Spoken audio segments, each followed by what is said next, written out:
Welcome to the Interzone, a show about the SharePoint Intelligent Internet. I'm your host, Mark Cashman, and today I'm flying Han Solo because our friend Chris McNulty is flying all over the world. And a lot of this episode actually bases itself in SharePoint and Office in the context of Canada. I was at the SharePoint Saturday Toronto there to give a keynote and provide a breakout session as well, and then got to be involved in the Ask Me Anything at the end, and all the way through meeting with sponsors, meeting with attendees, and of course all the other speakers to get their mind share. We specifically sat down with a number of people who are directly from the SharePoint community in Canada, and we grabbed 4 people. We talked with Vincent Biret about what he's doing with his customers around development, primarily that move from classic to modern. We also sat down with Kate Wilson from 2 to Lead that has a library sciences background and got a lot of her mind share of how we should think about information architecture when you move to the cloud. You'll also hear from Yana Berkovich. Primarily, she's focused on Power BI, but we also get to hear her thoughts on governance, to how you govern that data to then, of course, eventually visualize it in Power BI. And last, we talked with Sherman, who most recently did a pretty large-scale implementation of Microsoft Teams, and we'll get to hear his thoughts on how people in Canada are thinking around collaboration at scale. Before we get into the meat of this episode, I want to put a special call-out to Conwal Kippel and Eric Riz, both of them who went through some nice Herculean efforts to put on a wonderful SharePoint Saturday in Toronto. They were gracious hosts to me. I could see how they really cared about the attendee experience. The content was great. The amenities and all the things throughout the day were really high class. And it was really a thoughtful, very well executed SharePoint Saturday. So kudos to Conwal and Eric and all the team that helped them behind the scenes and in front of the scenes to put on a great, great SharePoint Saturday up in Canada. Sit back, relax, pretend as if you're crossing the border with me up into Canada, get your SharePoint and Office 365 hats on, and let's flow right into everything that they shared with us.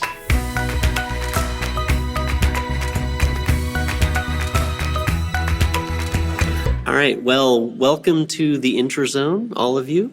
This is a show about the SharePoint Intelligent Internet, but really it's going to be an episode and a show about your intelligence, about the internet and beyond.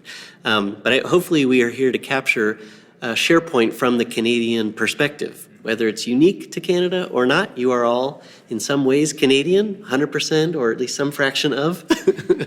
But we're really here, very excited to be here, obviously, for SharePoint Saturday Toronto. Nice to have you all gathered together as experts. But real quick, Vincent, if you can say full name, what you mostly focus on, and what you did while you're here at the show. Sure. So my name is Vincent Biret. I work as an Office 365 and Azure developer at 2 Lead, which is a Canadian-based consulting company. We mostly do strategic consulting, functional consulting, as well as any kind of technical implementation that goes with it. I'm also an Office Dev MVP. I've been SharePoint servers and services, and they renamed us a couple of times. And yeah, this is what I do. I'm based out of Montreal. And yep. Very nice. Thanks for joining. Thanks. Kate, give us a little sense of who you are, how you got here, and what you've been doing at the show. How I got here. Okay, so I'm Kate Wilson, and just like Vincent, I'm from 2 to Lead. I'm based out of Toronto, and my focus on engagements is usually information architecture. So I'm all about navigation and metadata, taxonomy, basically making the intranet intuitive to use. Very nice, very nice. Yana, you are in from many places, and you shared before we started the tape, you have a bit of a history in a couple different places. You're currently from? Vancouver, British Columbia. But mix into that, where have you come from? Russia and Israel and Calgary. But currently Vancouver, the most beautiful place in the world. So I'm Yana Berkovich. I am self-employed. Currently I work for Blue Silver Shift, which is a local Vancouver company for services, everything that has to do with cloud, Azure, and so on. What I am focused on is Power BI, SQL, and Azure as an analyst, developer, and sometimes even architect. And I like visualize data and telling stories with data. Nice. And lots of traction, lots of customers interested in visualizing their data? Currently, yes. I started with SharePoint and with Office 365, and I moved into the data direction because I found it fascinating, and I assumed that many customers finally found out about their data, so it's very exciting times now. Okay. And last guest, Sherman. Not only do I know that you've been focusing, at least most recently, on Microsoft Teams and the adoption side of that, I also know you can wield an axe really well. I was this close. And to the secret sauce of what the heck does that mean to our audience, we had a nice speaker dinner last night at a place where you get to throw axes, whether you have angst or not. And it turned out that Sherman could hit the target pretty good. So I'm going to ask only fair and nice questions to Sherman. So to be fair, so I'm Sherman, I'm from Vancouver, and to be fair, Lisa, the producer behind the scenes, we had a little bit of a face-off, and we were the only two that had to do a tiebreaker with the big axe, and that was a bit of a backbreaker. Literally, that thing was... So when you're not wielding an axe, which may be more or less often than before, now that you know you've got this secret talent, what are some of the things you're focusing on to get you here, and maybe what you did at the show? Yeah, so my journey here is my first SharePoint Saturday Toronto. My journey here into this space is really from a .NET developer way back in the day to CMS 2002, so that's my publishing roots, and then foray into SharePoint 2007, and was there ever since. But lately, it's about Office 365 and the strategy and the governance and the roadmap and adoption. So I'll run the gamut, and I still tend to get my nerd on once in a while with PowerShell. But right now, the focus, I'm working with a client, which is Mountain Equipment Co-op, and we're rolling out Teams to the organization. Nice, nice. Well, we'll get to that in just a second. I thought we could start with the general question for everybody. Very interested just by the nature of being out of the U.S. We know as Microsoft we've invested in a regional data center in Canada, and we thought that that would allay a lot of people's perceptions of the cloud or just make it better because they needed their data to reside in country, and data sovereignty is obviously ultimately important. Whether that's a tipping point or you're just seeing some trends, love to hear what you see as SharePoint Office 365 business or just your business in Canada, and what does that mean that might be unique to Canada or just statements of what you see as bigger trends that people are thinking about? And start, whether it's from a developer's perspective or not. Yeah. Vincent, what do you see? So I think that helped with a transition. Customers understand that most of their data, because it depends on which services you're talking about and so on and so forth, it's going to reside in Canada, being under the Canadian law and not any other international law or anything like that, has helped them mitigate some concerns and go with the adoption and so on and so forth.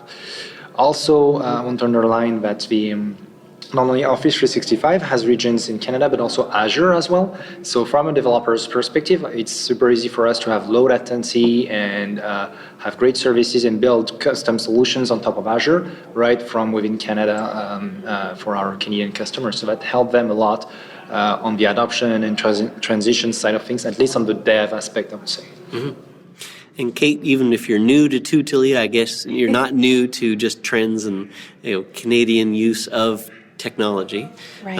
In thinking through what you've done either in the last couple of months or the last couple of years, what do you see Canadians asking, demanding the most or most concerned about, whichever? I think a lot of the challenges are probably not limited to Canada. The biggest challenges I see from customers are that they just have a big mess of information and they don't know the best way to organize it. They know that they want something that's easy to use and business focused, but I think where I come in and where we usually have a lot of work to do is getting people to go from an org-based structure of navigation model and moving it more to a task-based one. And I think Office 365 has a lot of new features that'll really help that. But I think the trend and the challenge is moving from org-based to task-based. Awesome. Okay, so the hierarchy maybe remains intact in Azure AD. Everything after that is just who are you working with, what are you working on, and what do you need to get done? Yeah, I don't think most customers care where the data is. Mm-hmm. I think they just want stuff to work and be where they expect it to be. Okay, so Yana, same question to you. You might be able to answer. What's the story in Russia and Israel and each side of Canada?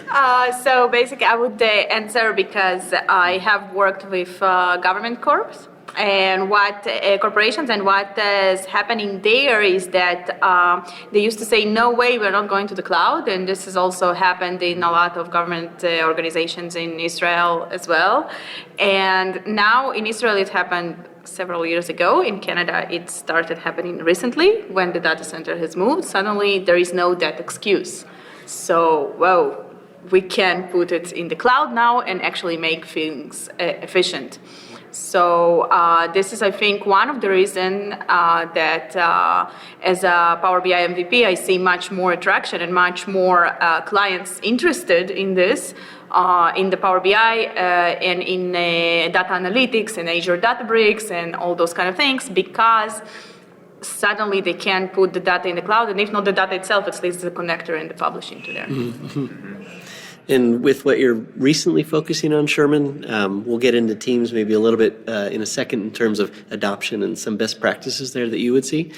Anything before teams, that comes first that people are concerned with or wanting to do the most, or trends that you're seeing in Canada? Not in our specific case. It's when it comes to data privacy in the cloud, our primary concern is our client data, our member data. Everything else it's been fine. We're not regulated. I did used to work for some regulated clients in the regulated industries, and certainly that was one of the reasons of not going to Office 365 was the Canadian data centers weren't there. Even once that barrier was removed, then the conversation shifted a little bit into, is the data secure in general? So I think it was still back then a hesitancy from a lot of IT managers and CIOs for shifting to the cloud. So that comes back to the trust story. My current situation right now, again, I don't know what our Dynamics project is doing. I know there must be member data there, and I don't know if that data center is in Canada or not, and whether or not that's talked about. But again, for us, it's not a huge concern. I think for BC, I believe there's been some policies that's been opened up that would be easier for crown corporations and utilities to get to the cloud in general. So I think it's opened more doors, but I think it's still early. As you probably know, a lot of crown corporations are a little slower. Yeah. So maybe to structure the next couple of questions, it's really what you're here to speak about. And for the sake of this episode, to touch into a couple of things that maybe we haven't touched on a lot recently. In the context of the Interzone, you all may be sharing this in lots of different places. But starting with you, Vincent, I'm going to say one phrase, and you can tell me whether you still miss it or if you're beyond that point and you've just moved forward. But I'm going to say full trust code. Oh, I'm way beyond that. Way beyond it. I'm happy not to have a laptop that weighs 100 kilos, and yes, we're in metric here. We'll do the conversion for us audience. And I'm happy to have something that I can write code and test it right away and not wait for IIS to wake up at some point when it's ready. Mm-hmm. So I think the investment that the SharePoint product group and engineering team and so on have been making for the last, 4 years, I would say. That's great for us as developers. It's much better in terms of experience, in terms of tooling, and so on and so forth than we used to have before. So yeah, I'm happy. Keep doing your awesome work. And yeah, that's... But a quick follow-up on that. Let's say we are currently at the SharePoint Framework version 1.7. Yes. And my bet is you were in pretty early with the developer kitchens and working with the PNP team, with Vesa and his team. So if you think about where we are now and all that is possible in terms of people wanting to write custom solutions, people wanting to solve certain problems, knowing that we may do it in 2 or 3 years, but we need to do it right now. 2 years ago, we're beyond full trust code, getting started with the SharePoint framework, and even, obviously the maturity part of it. Where were we at 2 years ago compared to today with what customers would bring to you as a request, and now how you might be able to say, yes, we can do that? Well, 2 years ago, the SharePoint framework was only about web parts, if I'm remembering it properly, and those were really limited in what we could do and how you could build those. And most of the time, when a customer would come and say, hey, can you do that custom solution we need? It was, yeah, we can maybe do 10% of it in the SharePoint framework, and then we have to do something else. There was that specific piece, and also the modern experience that goes hand to hand with it was also very new and didn't do a lot of things at that time.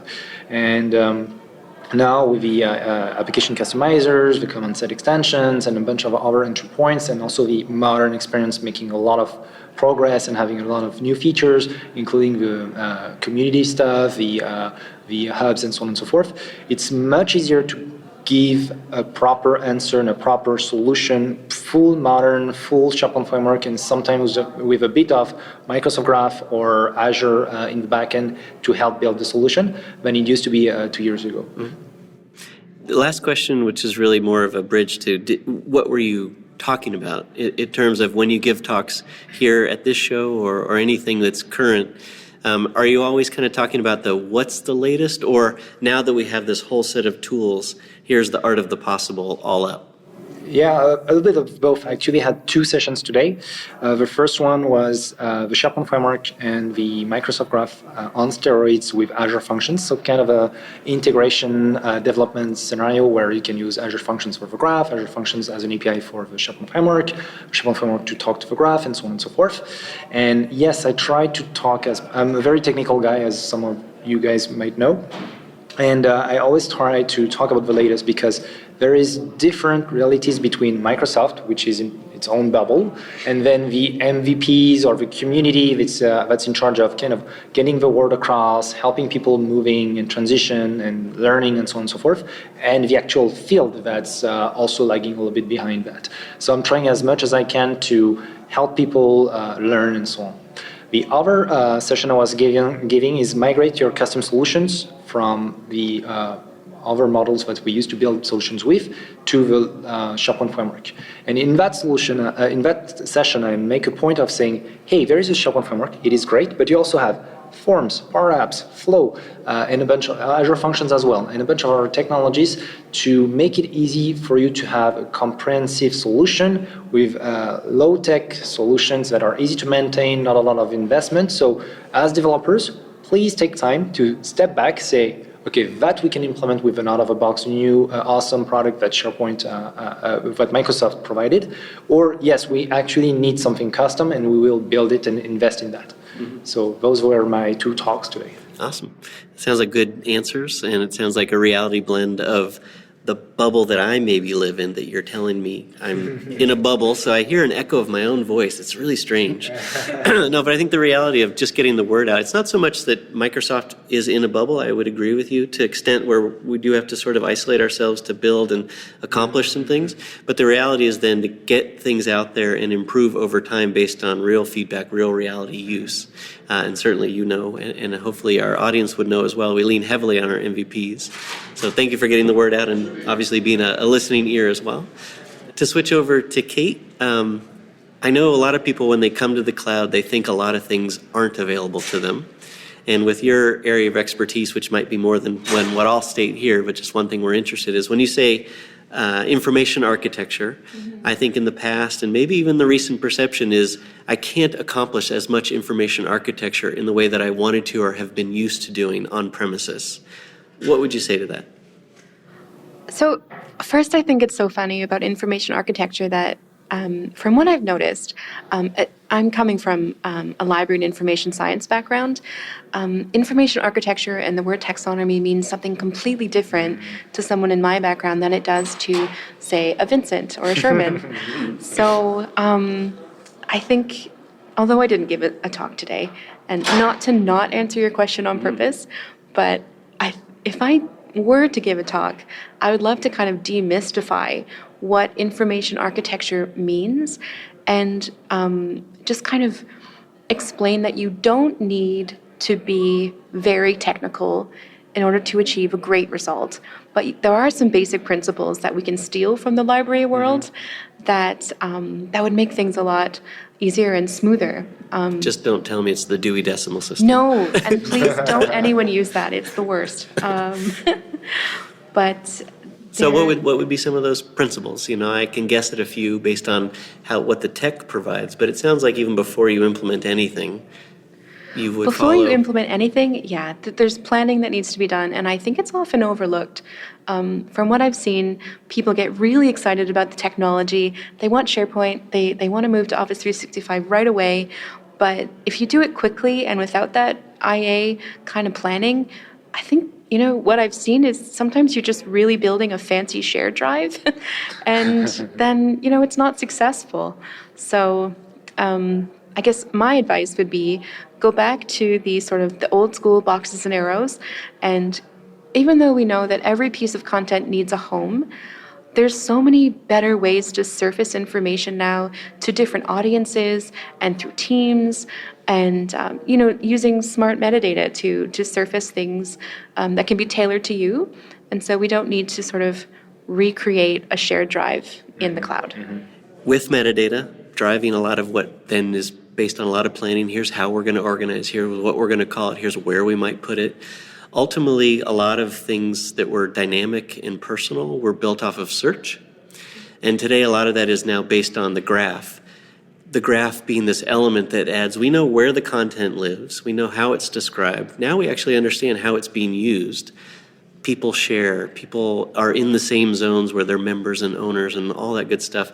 And that intelligence that adds up to maybe what does the graph or that personalized side of an intelligent agent on the back end helping or hindering what I can do with information architecture?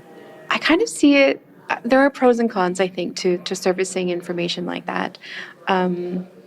With the new sort of model of a flatter site structure and going into site collections versus subsites and various folders, I'm really happy we're getting away from that.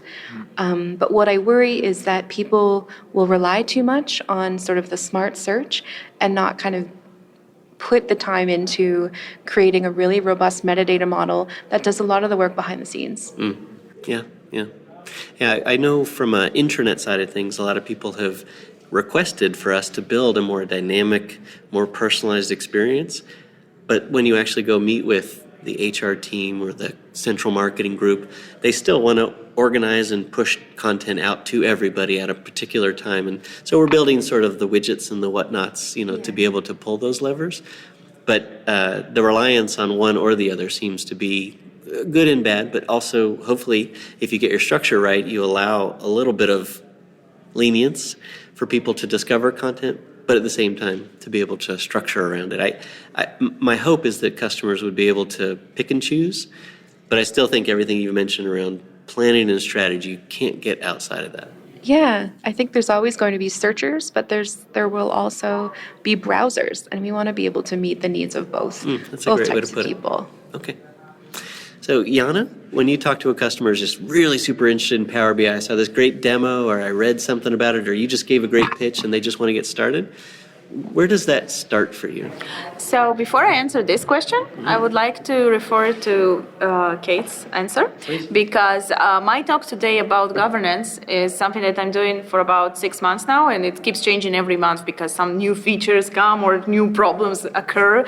And yes, it should start in governance, in having a governance policy by some kind of governance rules, if it's ITIL, if it's ISO, or if it's completely not connected and just specific to the organization, but there's supposed to be some kind of a framework in many different levels.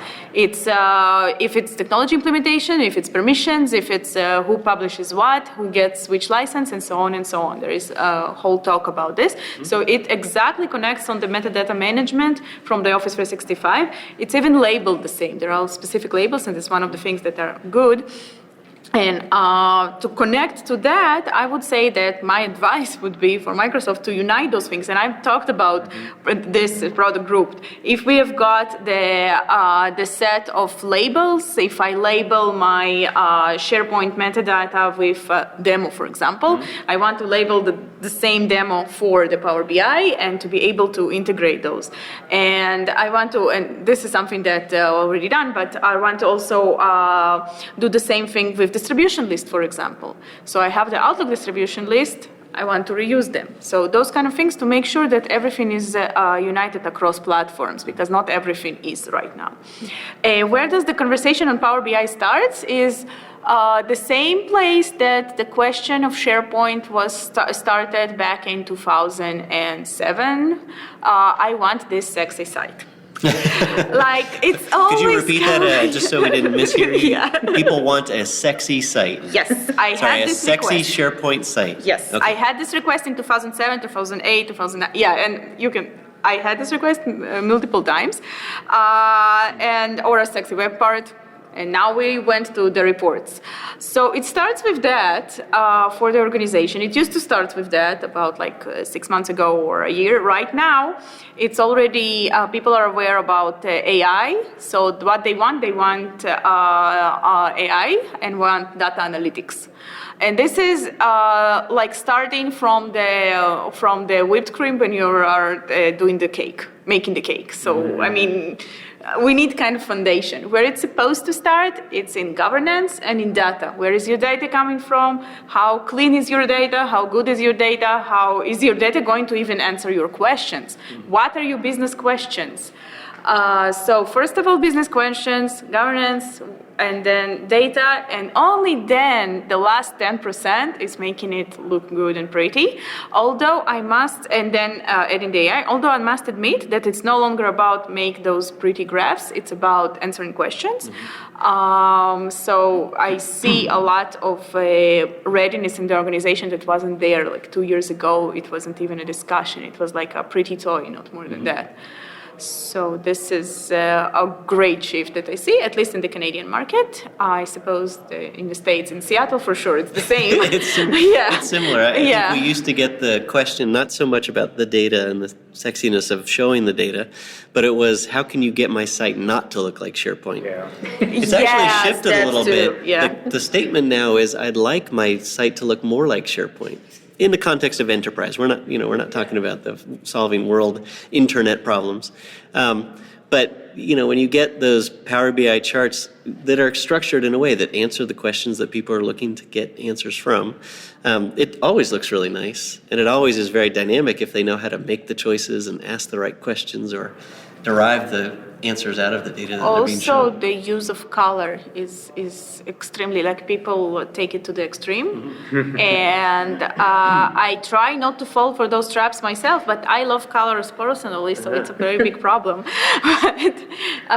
So it's every element, the great custom visuals that there are, the new visuals every month. Microsoft comes up with new feature that looks even better than the previous month. You can't not play with those toys. Yeah, I will tell you real quickly, I was at our executive briefing center and had a customer come in. I talked to fewer customers than you, but I also talked to customers. And, because they were on the Microsoft campus and under NDA, I could show them, here's what we really use. And there's somebody who built a really nice Power BI dashboard in Teams, so my access to it is through a Teams tab. And they built it off of the information out of the Microsoft tech community. How many people are engaged in conversations around SharePoint? That's my big question. Is our audience growing? Is it going down? Are they engaged, not engaged? And I'm getting a little bit better at asking the right questions. But I tell you, when I clicked onto that tab and that beautiful Power BI, it really is a nice one, came up, the room just shifted. The room was just tell me more how you got that. And I was like, I'm not the right guy to tell you how to get here, but I'll put you in contact with the right person. And for me, it's super helpful because I'm getting to know how to look at the data, and they do a nice job pulling the data out of what feels like a very locked box to me. I can't go to the Microsoft tech community and learn anything, but in this nice Power BI cube or whatever they did to visualize for me and all other community owners, wonderful. But I tell you, it's shifted that conversation when I clicked on that tab. It's also about the mobile application. They didn't make the same mistake that they made with SharePoint, because the first mobile experience in SharePoint, we all remember how it used to look. Yes, and the custom development around it didn't help. Yes, You don't think Performance Point was mobile ready? Almost. Wow. Well, it was mobile ready for the mobile devices back then, maybe, but then it didn't evolve with the new capabilities, right? So there were many problems around the mobile experience, and right now to see this in Office 365, to see the application, the mobile application, going together hand in hand with the application itself on the web, it's something that I'm so happy. The Teams the same thing, and Power Apps also. It's it's not separate anymore, and so I'm very happy to see that. SharePoint Online is bringing the sexy back. No, not that bad. You wanted to do a little rap. I think we can throw a little beatbox in there. Maybe later. I think kind of off of what Yana was saying on how things lead into, well, how do I do this in where my people are? Used to be, how do I connect to email, or how do I put that into SharePoint? And now a new center of gravity in collaboration is Microsoft Teams. And Sherman, you'd love to hear a little bit about what your talk was, but also to pick it apart of where are you seeing people understand Teams and where you see them struggling? Great question. So my talk, the genesis of my talk came about because for my current client, we're rolling out Teams. Now, I'm not usually a fan of rolling out technology, especially in 2018. You don't roll it out for rolling out's sake. But in our case, for reasons that if you attend my session, you'll find out, it made sense. It made sense. In that session, I actually say, and I'm kind of speaking on behalf of Microsoft, sort of, and kind of reading into their minds, is Teams the new gateway drug into Office 365, as Exchange was maybe a few years ago. So I think that seems to be kind of the message that Microsoft is sending.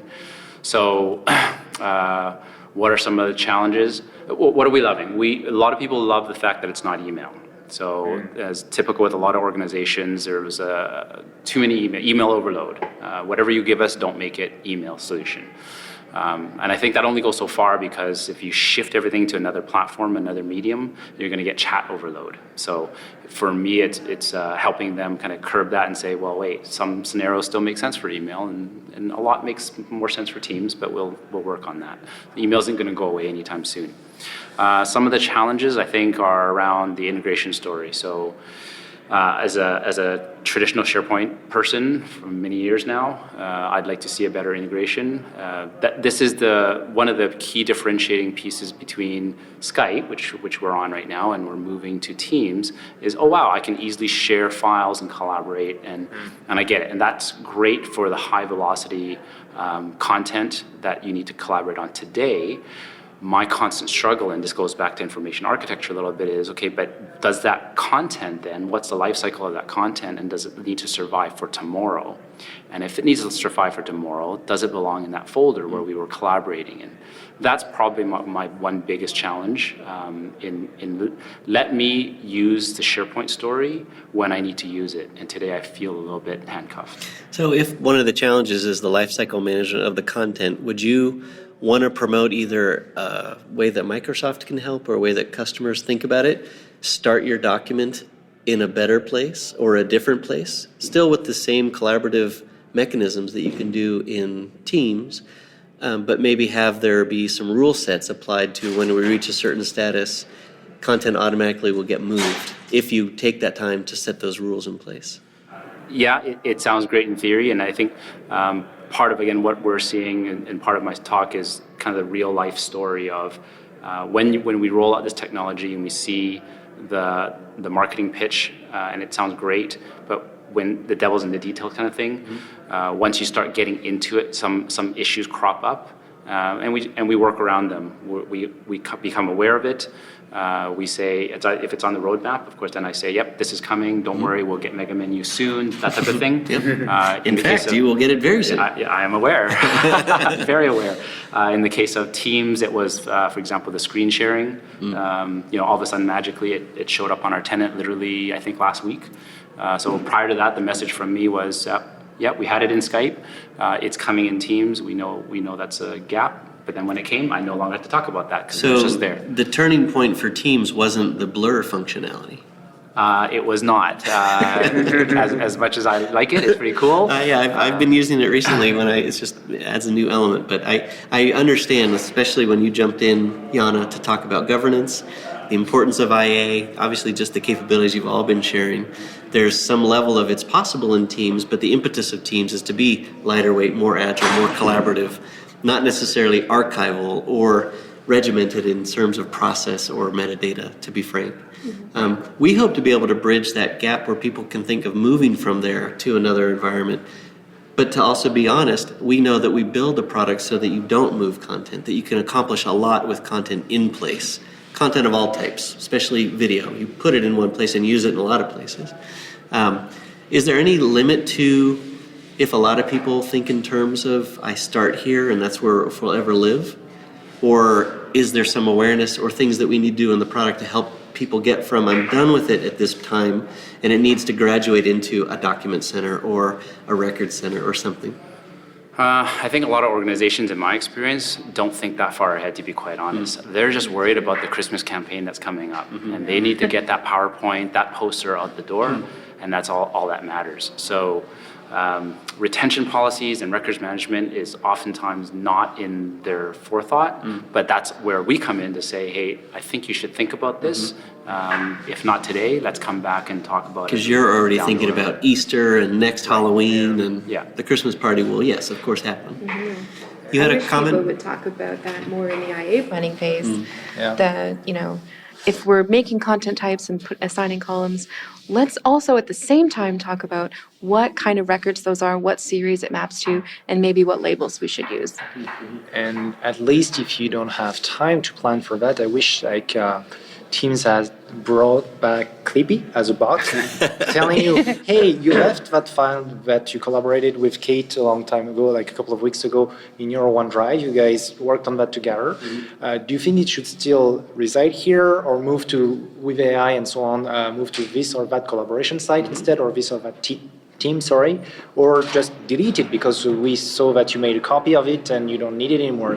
So some kind of bot capability to help me kind of clean up my stuff after I'm done collaborating, after I'm done doing things like that. But if I get it on record, the bubble that Microsoft lives in, you're requiring or requesting for Clippy to come back. Yes, exactly. I want Clippy back in Teams. I didn't know that thing had a name. Yeah, it's called Clippy. Oh, okay. Yeah, that was our old help agent. They were, hey, it looked like you're trying to do X or Y. Yeah. And I think with bots and the way that people build them programmatically, or the way that we're trying to build intelligent systems, we'll blur those lines, hopefully, whether they're represented by a character of a certain bendy quality.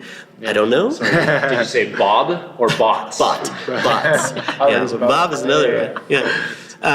So I first want to thank you all for your time.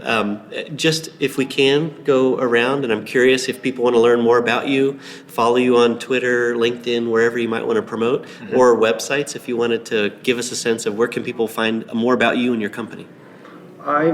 In my case, I think the easiest medium is Twitter, Biret, Baywet, and then you can find my blog, my LinkedIn, whatever media I'm out there, right? And feel free to reach out to me if you have dev-related questions or if you want to chat. I'll be always happy to discuss with people on the web.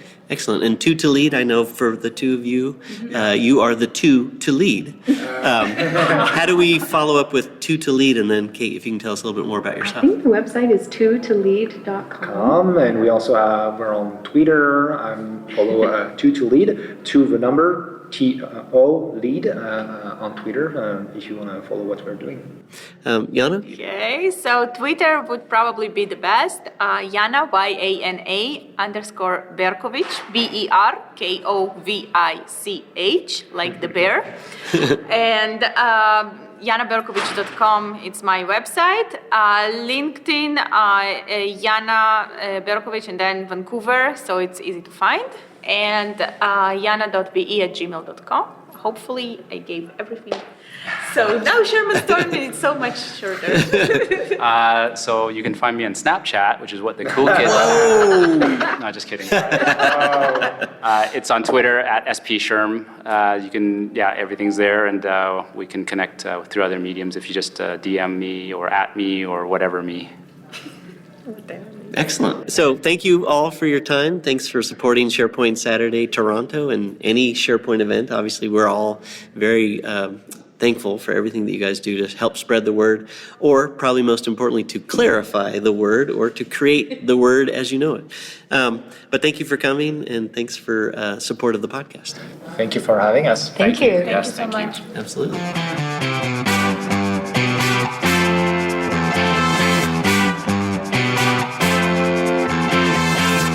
So I know you all, when you come to these conferences or are online, if available through LinkedIn, Twitter, Facebook, wherever you might engage, you get a lot of questions. And whether you got them today or just recently, we always love to share the questions that you get, because if it's a frequently asked question here, it's frequently asked, and especially to our listeners who might be asking the same questions. And we'd love to get your answer to those questions, being expert in that area. Whether it's a long answer or a short answer, we'd love for for you to tell us. Start with Vincent. What is your most frequently asked question? So I mostly give talks about technical subjects around development aspects. And lately I got a lot of questions around transitioning from on-prem to more modern on-prem or online, or figuring out how to move to one place from one place to another. Usually people struggle with this notion of hybrid, that those boundaries we used to have, with a corporate network, which is super secure, you cannot access anything, and it's impossible to access anything from outside to within that network as well, are not so hard boundaries anymore. You have lots of services either on Office 365 or in Azure to help you bridge the gap, connect those things together, and then build solutions that are relevant to your business, your functional aspects, and so on and so forth. On top of that, so it's not because you have some things living on-prem, some things living online, that you cannot build amazing solutions based on that and a bit of federation or hybrid scenarios. And then we get into more intricate discussions about their specific scenario and so on and so forth. Mm-hmm. This is usually what I get a lot lately. Yeah, that's great. Thank you. Thank you. Kate, I'm assuming you get a lot of questions around where can I check out this book from? The library. No, I'm just kidding. I did used to. Did you? I did. Now, beyond the library, what kind of questions are you getting, or what is the burning question that people are asking? Right. So as a consultant in the SharePoint world, I'm often preaching the importance of taxonomy. And that is a word that people don't understand. So they ask, what is taxonomy? And my quick answer is, it is a hierarchical representation of a knowledge domain. And that's the definition I borrowed from library science. And in the SharePoint world, for us, that means navigation model, metadata, which are the descriptors attached to content. And that's kind of it, really, just the structure of the information. Can I ask the opposite question? Just curious, what taxonomy isn't? Taxonomy is not site structure, I don't think. But that is something that I've come across it's a thing that confuses people in SharePoint. Because to me, from an information background, taxonomy does not mean site structure and architecture. But I think that does get confused with the developers. Okay. We don't always speak the same language. We don't at all. This is why we need a common taxonomy between each other, and, yes. Or a thesaurus or anything like that to understand each other better. So yeah, that was one of my biggest challenges moving from the library world into the tech space. Was we don't speak the same language at all, but we need to work together and figure that out. Yeah. I think I'm witnessing a breakthrough. This is group therapy. This is group therapy. This is wonderful. You have 11 more steps and you'll be fine. Yana, what's your most frequently asked question these days? When I speak, it is usually about the latest and greatest in the month of the Power BI. And right now it's the whole thing about permissions, because groups is no longer managing the workspace. So that was the question. And also, how do you have a governance policy if the tool keeps on changing? So I am saying the governance policy is not for the tool. If you replace now Power BI with Tableau, you're supposed to have the same governance policy. You're supposed to. Those are the common questions when I speak. When the client side, it's always how do I publish my reports without paying for Pro or Premium? Like, what's the workaround? And it takes a long time to understand what can be done in which subscription and what cannot be done. Because sometimes people see something that costs a lot of money and they assume that Power BI can just do it out of the box, and this is not the case. So those kind of questions are coming a lot, and also what goes in Azure and what goes in Power BI, how Azure, Power BI, and Office 365 are interacting, what goes where, and this is where the architecture comes to mind, what am I putting where and how I work around it with it. And again, this month, data flow, a completely new component that completely changes the game. It sounds like your most frequently asked question must lead to some nice consultation services. Yes, I love my job. Sherman, we don't want to put you into the Teams camp, but what is your most frequently asked question about whatever it is you're speaking about or listening about, or what people know you about? Yeah, funny. So even though my current implementation is all about Teams, or mostly about Teams, as we're a few months in, we're probably about 3 to 5 months into our rollout. And so as some of the early adopters and innovators have been starting to use it more and more, they're now getting into SharePoint and they're asking questions about general things like our knowledge, our policies and procedures, our processes, our standards, our work instructions. How do we document that? So we're coming together, and my answer to that is, so the question is, how do we document all this? Right now it's kind of disparate. One group's actually using OneNote, Word documents, of course, it's all over the place on the existing intranet. So my answer is communication sites and SharePoint site pages. So I see a lot of people are hesitant. They're used to the editing power of Microsoft Word. So it takes a bit of I wouldn't say convincing, a bit of show and tell to say, here's what a SharePoint site page and here's how it looks. The follow-up question usually after that is, as they encounter some of the gaps in the editing in the web parts, my answer to that, and this just goes back to something generic, I suppose, which is if there's a gap, I'll say, yep, that's on the roadmap. That widget is coming, or they're enhancing that quick links web part. But then I talk about, from there I talk about the advantages of the cloud, where when we subscribe to a service, any service, it doesn't have to be Microsoft, it's constantly changing and constantly improving. And so sometimes it's just a matter of time where we have to be patient and wait for that change, or we have workarounds in the meantime to get past it. Mm-hmm. Excellent. Thank you all for sharing your frequently asked questions. It's really important to obviously know what those questions are and to know that there are answers and ways to go about how to address. Obviously, what usually is a question is a concern, and it's nice to know that there's a lot of ways to alleviate. But I'll tell you the most frequently asked question I've gotten, and you tell me if you hear it about it, is today it was asked to me twice, so obviously that's here at the event, but it gets asked a number of times. When I am in Microsoft Teams, I lose some functionality, and this particular set of questions is always around navigation. Because when you put an asset from SharePoint in Teams, usually we strip away the Chrome, meaning we take away the navigation, focus just on the content. And it has come as primarily feedback of we would like the navigation within Teams. And from what I think I'm hearing, and I kind of want to validate with you, is if the answer is today, we do strip away the Chrome and to focus on the content, in adding navigation to that element, which means might be bringing more of the SharePoint experience in as people see one thing that was programmed to be there in the tab, but then they navigate to something else and they stay within the Teams, as much as they would be going to the site. How much should we put an emphasis on considering in the future to add navigation elements when you bring in the content, or still the focus of content is what somebody programs there? As a Teams heavy user, I love the fact that it's laser focused. Anytime I'm doing something on Teams or in Teams, I don't know what's the proper syntax there, it's always like I'm doing one thing, and it's like the view is stripped away from anything else that I need to do what I'm doing. There is that.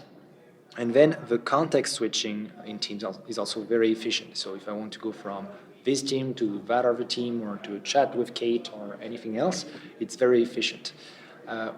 What I think the success is finding a right balance between the enough capabilities I need to have in Teams to do that efficiently without clutter or anything like that.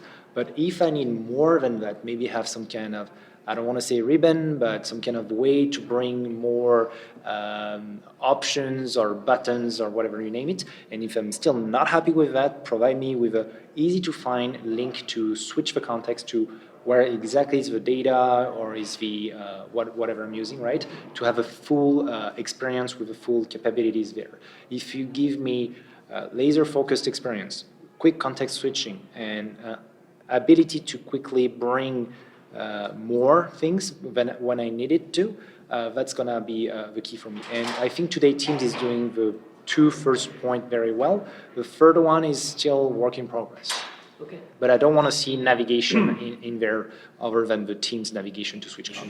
I see Yana might have something to add or counter. So first of all, Teams also can contain Power BI, but I like the fact that Teams is laser focused, like you've mentioned. The second thing is Power BI has also a navigation problem, let's face it, because the navigation between workspaces is very not intuitive, and it doesn't have a portal, as to speak. So you either have to have an application or through Teams. So Teams was one of the ways to navigate inside Power BI. You publish to the right channel the report, or SharePoint to use as a navigation in Power BI.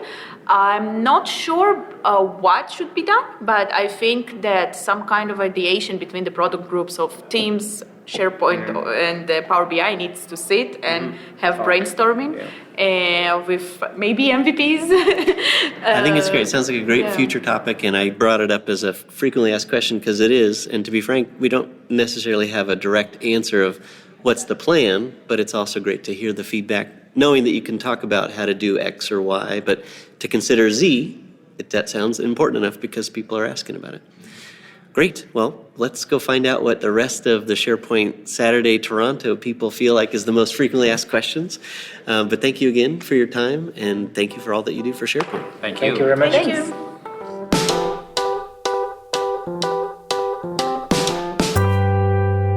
We were also really happy to sit down with some of our sponsors of the event and hear about what they see that's happening up in Canada with SharePoint, and to get a little taste about what they offer to their customers.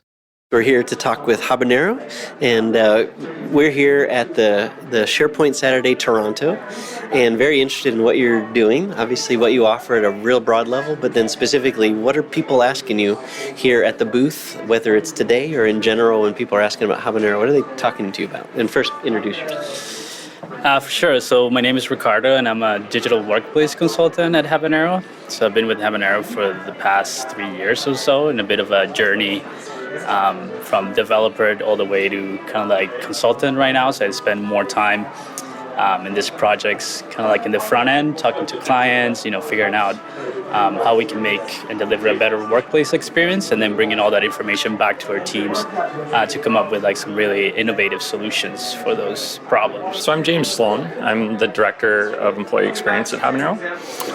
And I've been there for 7 years. I started on the UX team, so that's kind of my background in design. And so we're here just to meet lots of great people. We've got a lot of momentum right now at Habanero, helping make the world of work better for everybody. And so it's just a nice place to show up and tell our story and talk about the kind of work that we do and meet interesting people that might be able to help us on our journey to improve the world of work. This difference in change management that you're offering is yearly with 2 times a year upgrade. That change for customers, a lot of them, if they started on premises, were reluctant to change that often. But your value that you're pitching, from what I hear, is if you want to change that fast, or you are changing that fast. But the fact that the cloud changes that fast, is that ever a problem in terms of change management, or people think things are going too fast, maybe your offering included? Just to be fair, we get it all the time, so don't think we're innocent in this one. But curious around change management and customer want to adjust quicker than maybe what you're offering, or slower than what you're offering. I mean, I'll start. It's always there, right? And everything we do generates change. Like, we go into these organizations and we disrupt, and in the way that people work, the way they even tackle these projects, right? Like, sometimes work with organizations that they're used to, like the waterfall model, and we're more agile. And, so right from the get-go, just by interacting with us, we're already disrupting and changing the way that an organization might be used to do things. So of course it's challenging. That's kind of like... What's the big thing? If it's a challenge, obviously you've got now a set of customers that are onboarding and working with you. I'm betting some of those started off with those same challenges. How do you work with customers to get them through those hurdles of either perception or reality with what they are or aren't ready for? I'm going to lean back on the sort of the theme of our talk today that Ricardo and I gave, which is it feels way more productive for us to have a conversation with organizations about the sort of workplace experience they want to have, the the business value change they want to make and start there, and then use that to orient the kind of technology change that we want to implement to make a difference. I mean, I don't get too philosophical about it, but humans, like, we like to master a tool, and once we have that mastered, there's nothing more frustrating than having someone change the tool on us. And so the best places to make change for us are where people are already frustrated and feeling the pain. You know, we had an example in the talk today where a gentleman was talking about someone's dedication to this beautiful spreadsheet that they'd made that they used to manage time in, and they wanted to shift them to a list, and how frustrating that was for the end user. If that spreadsheet's not causing them any pain and they've gained mastery around it and it accomplishes a business goal, let them keep the spreadsheet. We'd rather spend our time somewhere in the organization where they don't even know there's a technology that can help them, but there's some rock they can't move forward. Let's think about that and all the things, not just technology, but all the things, change management, people, processes, cultural grooves that might be getting in the way, and own that whole experience around change. And use Microsoft as a platform to help us do that. And that seems to get a lot more traction. So you have buttons on your shirts that say we're hiring, and I might be looking for a job at some point if this podcast goes south. What are you hiring for? What type of people are you looking for, and types of roles? Well, we have actually 18 different job postings on our site right now. And we're only a company of 50 people, but we've got incredible momentum behind us in all of our offerings. And so anybody that can help us in the space of sort of, intranets and employee portals across anywhere from, initial research, user experience through development and implementation, we deliver the whole package. So all the roles in there. We also do a lot of work on the Office 365 platform, just helping people with their digital workplace. And so digital workplace consultants are something that we need in spades. And then we're also a company that helps organizations just become great workplaces. And so we have an offering around culture and transformation. We're a great workplace in Canada. We have been on the list for 10 years, and we've been number one twice. And all those things stitched together for us, culture, technology, transformation, digital workplace, employee engagement. And so folks that are really interested in making that kind of change in organizations are people that we want to meet as well. So a lot of hiring going on, a lot of momentum at Habanero. Maybe a word to our Intrazone audience. If you're looking for where the special sauce is, it's Habanero. They're hiring. Awesome. Thank you. Thank you very much. Nice meeting you. Nice to meet you too. Thanks, that was fun. Thanks. Thank you. We're here with CryoSpark and very interested to learn from the employees here that what they offer, what they're hearing at the conference, and maybe get into what they're seeing across Canada as far as SharePoint and what their offering is. But first, maybe quick intros, who you are and what you do. Yeah, my name is Rez. I'm VP Technology at CryoSpark, also a Cloud Solutions Architect on Microsoft Technologies. My name is Sim. I'm the VP of Sales and Marketing at CryoSpark, formerly of Microsoft. Manage the MVP program there. Oh, very good. So you have a lot of friends here. Yeah. My name is Mike Marani. I am a strategic advisor with CryoSpark and a cloud solution architect as well. So I can see by your tagline, experts in enterprise integration. That scares the pants out of me when I think of line of business applications, cross services that maybe other companies are offering our customers. What does that boil down to when people come to you and want to know how can CryoSpark help with that or other things? What's your initial pitch? Yeah, well, we're focusing on the content services aspects that Microsoft has kind of kindly termed, and using all the content services to integrate with Office 365, SharePoint. An example of how we do integration is, for example, with Salesforce. Some companies that have deployed Salesforce, and it's really expensive to store documents in Salesforce, and they charge you on a per user, per head basis. But most of these companies who have deployed Salesforce or Workday or any other SaaS-based system that's best of breed in the market, we can actually take some of the documents from there and put it in SharePoint, because most of these companies have the license already for Office 365. So we want to leverage the best of breed platforms for what they do. So that's kind of an example of the enterprise integration. From a document perspective, if you're taking it out of Salesforce, not limiting the value of Salesforce, but adding that content into the Office 365 side of things, do you see them starting to leverage that content more or in different ways than if it were just in a scenario used in Salesforce? Oh, most definitely. They're taking the metadata, the security that's all derived from the Salesforce side on opportunities, accounts, other types of objects, and deploying that on the SharePoint side, or the any team side or any of the other Office 365 assets side. Do you see any of the connection between Salesforce as an example where things are coming from Office 365 over to Salesforce? Yeah, we also see a lot of that. For example, it's as simple as putting a link to the location of the document library in Salesforce. So that's an example, or transferring when a workflow or a flow happens on the or a logic app happens on the SharePoint side of the equation, we send that information back to Salesforce, or again, any SaaS-based system, whether it's SAP, Workday, So then maybe, Mike, if you would then allay their fear, how do you get them comfortable with then what's really happening, what's the real value behind what's real happening, or things that you can add that maybe adjust their level of, disbelief or reality to fit what their needs are? Yeah, so a lot of what I do is end-user adoption to the cloud and how to help companies move into the cloud and make sure they trust where they are storing their information.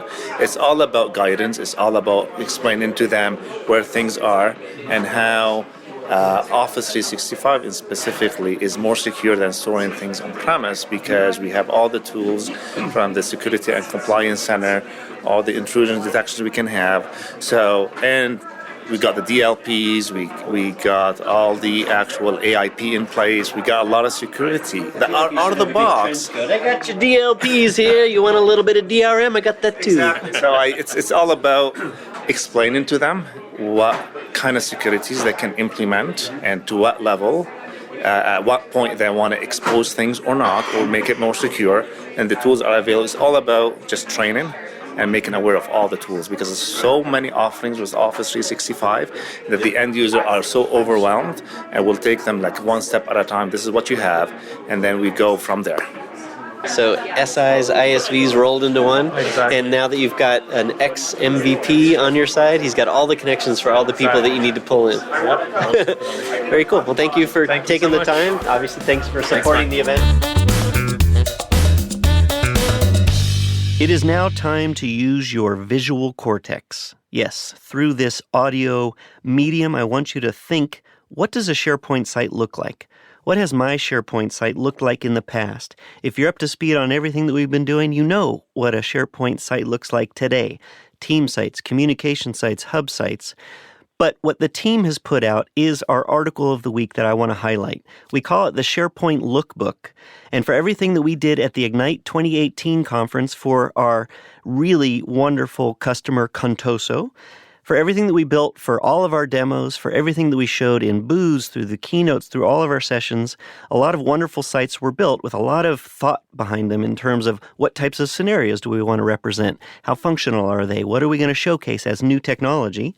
And the team that's behind all of the design work of SharePoint to make it look beautiful put together a SharePoint Lookbook, which has exactly that, which is where we're going to need your visual cortex to come in. Go to the link that we have in the show notes for the SharePoint Lookbook, and you will see all these beautiful design. Think of it as art of the possible of what you can do with SharePoint. You will see examples of communication sites and hub sites with various scenarios that are supported, not just here's the site and what it can do, but here's a specific scenario and how you might think of using various web parts and laying out the page and communicating out to your all of your end users. The Lookbook has a ton of great pages. It even has a whole site behind it. We'll put in both links to the Lookbook and the SharePoint design guidance site that we now have out there. There's a lot of great things that you might just go, I didn't know SharePoint could do that. And certainly there will be a lot of things that we think will give you some ideas of what you might do with your next site or portal based on this modern site technology that we have in service today. So check it out, the SharePoint Lookbook, a lot of great images, a lot of great guidance, and I swear your visual cortex will be completely happy at the end of the final page.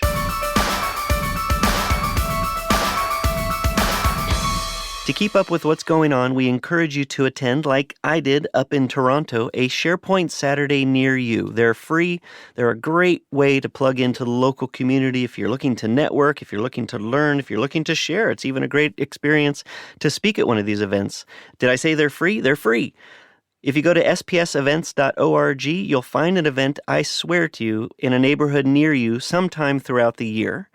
Coming up, January 5th, 2019, so this is next year. Think what's on the horizon in 2019. The first one is the city of Coimbatore. That's in South India. On January 11th, 2019, there will be a SharePoint Saturday Virginia Beach in Virginia. And on January 19th, there are two in both San Diego, California, and St. Louis, Missouri. So put on your SPS hat, get out, support the event, be there, or be SPS Square. Since we're already cracking into the year 2019, we want to focus your attention on a big event on the horizon next year, SPC 19. That's the SharePoint Conference 2019, May 21st through the 23rd. We're back at the MGM Grand in Las Vegas.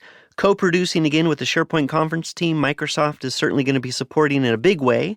There's going to be a ton of speakers coming from Microsoft, MVPs, 200-plus sessions, lots of workshops, and a lot of great exhibitors that are going to be there throughout the week in the Expo Hall to showcase all of what they do, services on top of Office 365, Azure, SharePoint, OneDrive, you name it, it'll be there.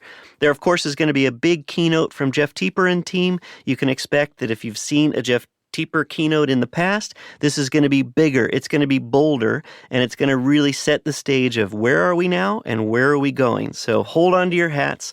A lot will come through that session. And I can tell you very frankly, where we're at right now is we're working with all the presenters, we're refining what that content is going to be, making sure that we've got something for BDMs and TDMs, IT and devs. There's going to be something for everybody. There's a lot of tech that the team has been working on and planning, and we're really excited to show the context of everything that's landed since last year. That's usually pretty quick. And of course, all of the new tech and all of the new scenarios that we've been working on to support based on your feedback and based on the direction that we want to grow the cloud with you.